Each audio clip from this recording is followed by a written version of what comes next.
Uwizeyimana Evode, umunyamategeko, umunyapolitike, ariko umunyapolitike uzi ngo n'iryari ngiye gukina politike. Ese politike ndayikinana nande? Ese uyu mwanya ngiye gukora politike ni ngombwa? Uwo nta wundi ni Uwizeyimana Evode. Ndagusa kugira ngo ukore subscribe ku Kayunguruzo TV, ukomeze kurikirana ikintu kiganiro cyose, usobanurirwe uwo ari we Uwizeyimana Evode. Uwizeyimana Evode yavutse mu 1970 tariki 14 z'ukwezi kwa mbere, avukira mu karere ka Ruhango, umurenge wa Byimana, akagari ni Kantenya, umudugudu ni wa Gahinga. Uyu mugabo Uwizeyimana Evode yamenyekanye kubera ubuhanga bwe cyane mu mategeko, kuko ni umugabo uzi gusobanura neza amategeko, atanga ingero ku buryo umuntu wese abasha kubyumva, ariko akagira n'ubuhanga bwo kumvikanisha igitekerezo cye cyane. Icyo cyo gituma Uwizeyimana Evode yaragiye aba ikimenywa bose. Uyu mugabo ntabwo abantu benshi bamuzi mu myaka ya mbere, ariko nababwiye ko yavutse mu 1970 ndetse avukira mu karere ka Ruhango. Uyu rero Uwizeyimana Evode yize amategeko muri kaminuza y'u Rwanda, ayiga neza kuko mubona ko ari ibintu azi rwose. Bivugwa ko hari agashami kabaga ahitwa Imburabuturo, nanone bazi kuri SFB, ubu ngubu hari nanone University of Rwanda. Akaba ariho hantu yize rwose amategeko, arayamenya kuri uriya rwego mubona ayaziho. Ikindi kintu kimuzwiho abantu benshi batazi nuko mu mwaka w'1991 mu gihe cy'amashyaka, nk'umwe mu rubyiruko rw'incabwenge zari zijujutse muri kiriya gihe, yahisemo kujya mu ishyaka ryitwa MDR. Iri MDR ni ishyaka ryari ririmo rirarwanya ubutegetsi bwa Habyarimana Juvenal, ariko ryaje gucikamwo ibice, hazamo n'icyo bita MDR Power. Iyi ngiri MDR Power iri mu bakoze jenoside yakorewe, amashyaka yakoze jenoside yakorewe Abatutsi, ariko ntabwo MDR yabagamo Evode iyo ari uko yari imeze. MDR yabagamo Uwizeyimana Evode, niyo yabagamo Makuza Anastase, se wa Bernard Makuza, nawe wahoze uba muri MDR nubwo yaje kuva mu by'amashyaka. Nanone akongera akabamo Twagiramungu Faustin, nanone hakabamo Uwiringiyimana Agatha. Urumva ko iryo ni ishyaka ryari rikomeye ririmo n'abanyapolitike bafite inararibonye. Iryo ni ryo shyaka yagiyemo akiri umusore. Birumvikana ko muri icyo gihe yari afite imyaka iri muri 20 na karihayo ka politike kari kamurimo kuva na kera burya. Uwizeyimana Evode bigaragara ko mu myaka ya za 2000 na kangahe hose kugeza 2007 yakoze mu nkiko zo mu Rwanda, urukiko rwisumbuye i Huye no mu cyahoze ari Kigali ngari. Yagiye akora mu nkiko ari nk'umucamanza ufata ibyemezo. Rero ikibazo abantu bibaza ni gute uyu nguyu Uwizeyimana yaje kuva mu Rwanda, ko urumva ko yari afite akazi nk'umucamanza ukora ibyo yize. Ese ikibazo cyatumye ava mu Rwanda akajya muri Canada cyari ikihe? Umuntu ashobora kubisesengura mu buryo butandukanye, harimo kuba yarakeneye kwiga akongera ubumenyi bwe, kurumva ko nta masters yari afite, yari yararangije kaminuza mu by'amategeko, ariko yari akeneye kugira ngo yongere urwego rwe mu bijyanye n'amategeko. Iyo ni impamvu numva igomba kuba iya mbere. Hari ukuba akeneye nanone kubona ubuzima bwiza, kuko kuba hanze mu bihugu nka Canada bizwi neza ko ari ibihugu bifite ubuzima bwiza umuntu wese aba yifuza. Ariko hari ikindi kintu nanone kitajya kivugwa ariko kitigeze cyandikwa cyangwa se ngo abe yarabirezweho cyangwa iki, nuko bivuga ko hari urubanza rwari ruhari. Ubwo rubanza Evode Uwizeyimana akaba yarashatse kururyaho ruswa, ariko ari nk'umukomisiyoneri, kuko urwo rubanza yari rufatanyije n'undi mucamanza, kandi uwo mucamanza ari we urukuriye. ariko Evode Uwizeyimana akavugana n'undi muntu urufite ko agomba kubaha amafaranga, ariko uwo muntu wari uyoboye urwo rubanza we, umucamanza wari uyoboye urubanza we atabizi. Ibyo rero mu gihe byari bitangiye gukurikiranwa, biri ngo mu mpamvu zaba zaratumye Uwizeyimana Evode atoroka cyangwa se ahunga igihugu. Iyo ni impamvu imwe. Indi mpamvu ya kabiri, Uwizeyimana Evode bivuga ko hari icyemezo yafashe ku rubanza, avuga yuko umuherwe witwa Jeremy wahoze ari afite za disantre, amasitasiyo ya disantre, ayo yategetse yuko ahabwa indishyi ko kuba barashakaga kumusenyera sitasiyo yari yarubatse muri kariya gace, ko bagomba guhabwa indishyi kuko bari baramusenyera, kumva ko rero yagomba guhabwa indishyi, mu gihe leta yo yumvaga ko ahubwo agomba kuvamo kubera ku nyungu za leta, ariko Evode atsimbarara kuri icyo cyemezo. Ibi bikaba byaratumye atavuga rumwe n'uwari umukuriye, ndetse ntiyavuga rumwe na minisitiri w'ubutabera. Iyi mpamvu nayo ikaba igarukwaho mu mpamvu zaba zaratumye Uwizeyimana Evode ahunga akajya mu gihugu cya Canada. Ariko izo mpamvu ntabwo zigeze zitangwa mu rukiko ngo be yabikurikiranwaho, ahubwo we yahisemo guhita yigendera, ahitamo kujya mu gihugu cya Canada. Mu kujya mu gihugu cya Canada, Uwizeyimana Evode yize nanone iby'amategeko, arabiminuza cyane, afata icyiciro cya masters, yiga ibijyanye n'uburenganzira bwa muntu, arabyiga neza cyane, ariko nanone ashyiramo n'akarusho, yiga nanone ibijyanye na business law, amategeko ajyanye n'ibintu by'ubucuruzi. Ayo ngayo nayo Uwizeyimana Evode akaba ari umuhanga cyane muri yo. Uwizeyimana rero Evode murumva neza impamvu zitandukanye zivuga zatumye agenda, ariko harimo no kuba yaragiye akiga ayo mashuri ahambaye. Uwizeyimana rero Evode mwakomeje kumwumva nanone mu myaka ya 2010, mbega nyuma ya 2007 amaze kugenda, mumwumva kuri BBC, mumwumva kuri VOA, aho yagaragaraga nk'umuntu urwanya ubutegetsi, ariko nanone akagaragara nk'umuntu nanone ukoresha amategeko kugira ngo asobanure ibintu. Ni ukuvuga ngo icyo yakoraga yahuzaga politiki, ariko nanone akagerageza kubihuza n'amategeko. Uwo nguwo ni Uwizeyimana Evode. BBC na VOA rwose abantu bahoraga babyumva, bumva ijwi rya Amerika, bumva BBC, kugira ngo bashe kumva uwo mugabo w'intyoza usobanura ibyo ibintu neza, kabone n'ubwo abantu bamwe na bamwe batabaga babyemera, ariko baravuga ati ariko uriya mugabo azi amategeko. Urumva nawe wabyumvise icyo gihe, waravuze uti uyu mugabo rwose aza amategeko. Koko Uwizeyimana Evode yakomeje gukora aho ngaho, aho yagenda agasobanura ibintu by'uko leta y'u Rwanda itubahiriza amategeko, akabihuza byose. Yageze n'ahavuga ko leta y'u Rwanda ari agatsiko k'amabandi. Iryo ni ijambo na n'ubu ngubu ibinyamakuru bicyandikaho, ndetse icyo gihe byarushijeho cyane kubyandikaho cyane. Evode Uwizeyimana agaragara rwose nk'umuntu uri kurwanya ubutegetsi, ariko akagaragara none nk'umuntu w'umuhanga. Ibyo ngibyo nta muntu wabishidikanyaho, kuko yari umuntu uzi kuvuga ikintu kigahita gicenyera mu mitwe y'abantu, akabasha no kucyumvikanisha ku buryo umuntu wese abasha kubyumva. Ibyo ngibyo rero nicyo kintu Uwizeyimana Evode kugeza ubu ngubu azwiho, nuko ari umuntu uzi gusobanura ibintu neza, umuntu akabasha kubyumva, akabasha kwemeza umuntu ikintu akacyumva, kuko ari umuntu uzi gukonveka mu rurimi rw'igifaransa, kwemeza ikintu kandi akagisobanura mu buryo umuntu wese ari bubashe kubyumva.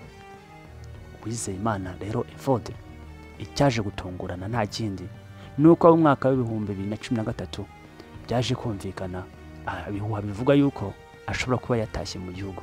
Abinyamakuru, abantu benshi batambate Evode se yataha n'amagambo yavuze, gusa atashye byagenda bite? So guhita afungwa, hari ukundi byahita bigenda? Abantu barabyibaza mu buryo butandukanye. Ariko mu kwezi kwa kabiri mu mwaka wa 2014 byatunguranye haba inama n'abanyamakuru yari yarateguwe na minisiteri y'ubutabera, aho Uwizeyimana Evode yasobanuriraga abanyamakuru ko atashye mu gihugu cye, atashye ndetse kugira ngo atange umusanzu mu gihugu cye. Ibintu abantu babati ni ibiki noneho bibaye mu Rwanda, wa muntu warwanyaga ubutegetsi yitaga FPR agatsiko k'amabandi none aragarutse koko aragarutse. Abantu babyibazaho. Yatanze ikiganiro arabisobanura avuga ko icyo gihe muri BBC ndetse no muri VOA yabaga akora nk'umushakashatsi, akora nk'impuguke mu by'amategeko, ko nta mutwe nta kintu cya politike yabaga arimo, ahubwo yabaga arimo atanga ubumenyi bwe. Ariko anavuga ko nimba hari amagambo yavuze akomeretsa abantu, dore ko nawe yari abizi yuko aya magambo yavuze hari abantu batabaga bayishimiye. Abantu baravuga ati ibi noneho ni ibiki koko? Uwizeyimana Evode abagarutse gutyo. Abantu bakavuga bati buri impamvu agarutse arenda kuba minisitiri w'ubutabera, kuko icyo gihe cyagaragara ko Karugarama Tarisisi yari atamera nyine ashaka kuva, abigaragara ko agiye kuvaho, bitegereje ko umuntu agomba kumusimbura.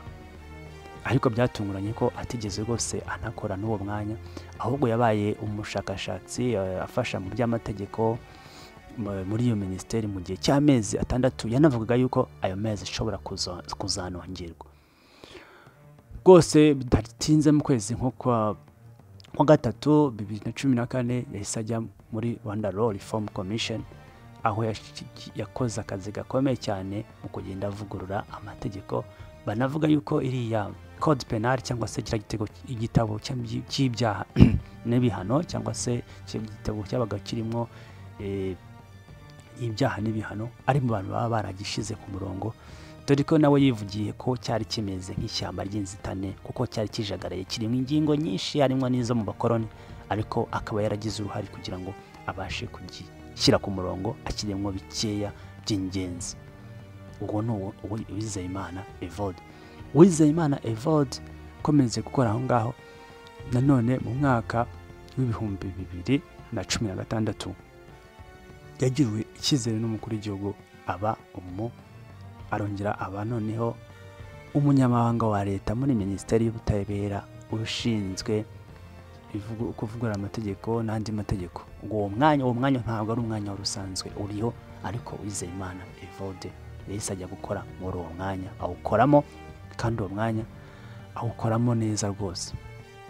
Ariko cyatunguranye gato cyane, mu kwezi kwa 2 tariki 3, uyu muyobozi cyangwa se umutegetsi, ubwo yari mu nyubako yitwa Grand Passion Plaza, umusekirite yamusabye ko yamusaka. Umusekirite ashobora kuba we ataramuzi, dore ko yari igitsina gore kenshi mu mbabarire ntibakunda gukuririkirana amakuru, kuba ataramumenye ni ibintu byashobokaga cyane cyane ko icyo gihe ntabwo yari kumwe n'umupolisi, wenda ngo we umupolisi yabona kumwe n'umupolisi ntabwo ari no kumusaka, ari kumenya yuko ari umuyobozi unarinzwe. Ngo bivuga ko yahise amuhirika. Mu kumuhirika rero inkuru yahise ba kibamba. Umunyamakuru witwa Joseph Hakuziyaremye uwo mu kinyamakuru Umuryango yahise tweetinga, abishyira ku cyahoze ari Twitter ariyo X y'iki gihe, avuga yuko muri ako kanya minisitiri asunitse umusekirite. Inkuru rero ku mbuga isititira cyane, byo ni ibiki, uyu muntu hubuka umuntu w'umuyobozi, iki n'ibiki. Ariko ku itariki nanone babishyizeho, iyo Twitter bayishyizeho ku itariki, niko yahise Evode nawe yahise yandika asaba imbabazi, avuga ko ibintu yakoze bidakwiriye, ko atagomba kubikora nk'umuntu w'umuyobozi. Ku itariki 6 z'ukwezi nanone kwa 2 2020 yahise, kuko nabwiye ko 2016 nibwo yagiye kuri uwo mwanya, ariko ibyo bintu byo gusunika byabaye mu 2020. Ku itariki 6 yahise asezera, noneho asaba ko asezera kubera ibyo bikorwa byabaye. Ni nabwo ku itariki 12 noneho asubizwa nk'itangazo ryacizwe ahagaragara na minisitiri w'intebe y'uko perezida yakiriye ubwegure bwe, ndetse ntabwo ari we wenyine, hari n'undi mu minisitiri nanone wari ukoraga mu bijyanye n'uburezi witwaga Munyakazi, nawe wari wakiriye ruswa. Ubu nawe bakiriye ubwegure bwabo. Hashize igihe kitarambiranye rwose, abantu barumirwa ko baravuga ngo ibye birarangiye. Ariko ku itariki 16 z'ukwezi kwa 10 2020 ahita agirwa noneho umusenateri, kuko buriya perezida agira abasenateri yishyiriraho ku giti cye, akishyiriraho akavuga ati abangabo mbashyizemo. uwo yashyize ashyiraho senateri Uwizeyimana Evode ahita avuga ati ndagushimira rwose nyakubahwa perezida wa repubulika, nzakomeza gukorana nanone ubudahemuka nkomeze nkora imirimo yanjye n'imbaraga zanjye zose n'ubwenge bwanjye bwose. Abantu baravuga bati none ntabwo bisanzwe, kuko twari tuzi ko birangiye none hatazongera no kuvugwa, niko abantu batekerezaga. Ariko bitewe nuko perezida abitekereza mu budahangarwa bwe cyangwa se mu kuba yafata icyemezo yuko agomba gusubira mu nshingano, nuko byagenze kugira ngo Uwizeyimana Evode ahita aba senateri. Ageze ku busenateri yagiye agaragaza ibitekerezo rwose bifasha cyane, n'ikijyanye no kuvuga imihanda batakoze neza. Icyo Evode yatanze ibitekerezo kijyanye na kamera zishyirwa buri hantu hose, ngo bashyira mu mateke, ibyo ko ari nabibiko bituma feri z'imodoka zipfa. Yatanze igitekerezo kijyanye no kuvuga yuko atari ngombwa yuko hagomba gukoreshwa n'ikizamini cya automatique. Ibyo bintu murabizi ko byanatangiye bikorwa, kuko yavuze ko abantu benshi muri iki gihe imodoka za automatique ari imodoka ziri gusohoka, bityo rero nta mpamvu yo kugira ngo ntihabe n'ikizamini cya automatique. Icyo ni igitekerezo Evode yagiye atanga. Mbega ni umuntu uri mu nteko y'abasenateri, ariko akahava akoze ibintu agatanga ibitekerezo, nubwo bamwe batavuga rumwe ku nawe, ariko bemera ko Evode Uwizeyimana ari umuntu w'umuhanga uzi politike. Nababwiye yuko azi kumenya ikipe kirana nayo, nababwiye ko yakoranye na Twagiramungu, yakoranye nawe mu matora mu mwaka wa 2003, yarashinzwe campaign kwa Twagiramungu. Urumva ko yari tukifu ikomeye cyane, ko Twagiramungu yari umuntu ukomeye muri MDR. Icyo ni icya mbere. Icya kabiri, Twagiramungu Faustin nanone muri politike y'u Rwanda ni umuntu wari ufite imbaraga cyane zitazibagirwa zikomeye, wabyanga wabyemera. Ikindi, Evode mu gihe cya BBC na VOA nabwo yari umuntu uri hanze, agombaga kugira ngo agaragare, itangazamakuru byagombaga kumufasha kugira ngo agaragaze ibitekerezo bye. Ibyo byatumye amenyekana, kuko iyo atavuga ntabwo twari kumumenya, hano umuntu wari kumumenya. Nanone kuba yarabonye nanone akavuga yuko amashyaka yabonaga adakora neza, ameze nk'utubutike, niko we abisobanura. Yahisemo gukorana na FPR Inkotanyi, akorana na nyakubahwa Paul Kagame, kubera ko abona ko afite icyerekezo. Mbega ni umuntu ujyana ikintu kuri politike mu mwanya wacyo, mu gihe cyacyo, akamenya kugira ngo amenye umwanya agikoraho. Ku buhanga bwe bw'amategeko bwo ndashidikanywaho, mwibuka mu bijyanye n'itegeko nshinga, kuko ishyaka rya Green Party cyavuga yuko badakora itegeko nshinga, ko hari ibiganiro byabagaho baganira bavuga ati perezida yagombye guhita asoza manda ze. Evode akavuga ko nawe agabisobanura mu rundi rwego, n'akavangamo iby'amategeko agashyiramo na politike. Ni umuntu ufata politike n'amategeko byose akabivanga, kandi agashaka kugira ngo yumvikanishe ikintu, akagenda acyumvikanisha. Ariko nanone hari ubwo agaragara nk'umuntu nanone uhubuka cyane, nk'icyo cy'umusene, kuba yarasunitse umusekirite, kuba hari amagambo yagiye avuga mu bihe bitandukanye, aho yise abanyamakuru ibihirimbiri, aho yagiye mu nteko ishinga amategeko nabwo akavuga yuko abagore babyara nk'imashini. Icyo kintu kitigeze cyumvikana nanone n'abantu batandukanye. Evode Uwizeyimana aho yananenze mu ruhame Musenyeri Nzakamwita Sereveriye, waratanze igitekerezo cy'umuryango cy'abana abana bananirwa kubera yuko imiryango yabo itabafata neza. Ahita avuga yuko ntabwo yagombye gutanga icyo gitekerezo, kubera ko atabyara, ko nta. Icyo ni ikintu cyatumye abantu bumirwa cyane, nubwo Minisitiri Makuza yaje kugaragaza ashimangira igitekerezo cya Musenyeri, ariko hari hashize umwanya amaze kumunengera mu ruhame. Kandi muzi Musenyeri uburyo ari umuntu ukomeye no muri leta, nubwo wenda ari umuntu wo mwiyobokamana, ariko icyo kintu ni ikintu cyagaragaje nabi Evode mu mico yo guhita ahubukagurika mu ngeso. Mbega na nyakubahwa perezida wa repubulika yaje kuvuga yuko mu nama amunenga, avuga yuko hari abayobozi badafite imyitwarire myiza, bafite imico mibi, ariko ku buhanga bwe ukabona none utamushidikanyaho. Wowe ukurikiye Akayunguruzo TV, ndagusaba kugira ngo ukore subscribe, kubera ko ndizera neza ko nguhaye amakuru meza asobanutse, nawe ukomeze ubisharinge ubihe n'abandi.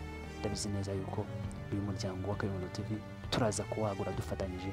Murakoze cyane, ndabakunda.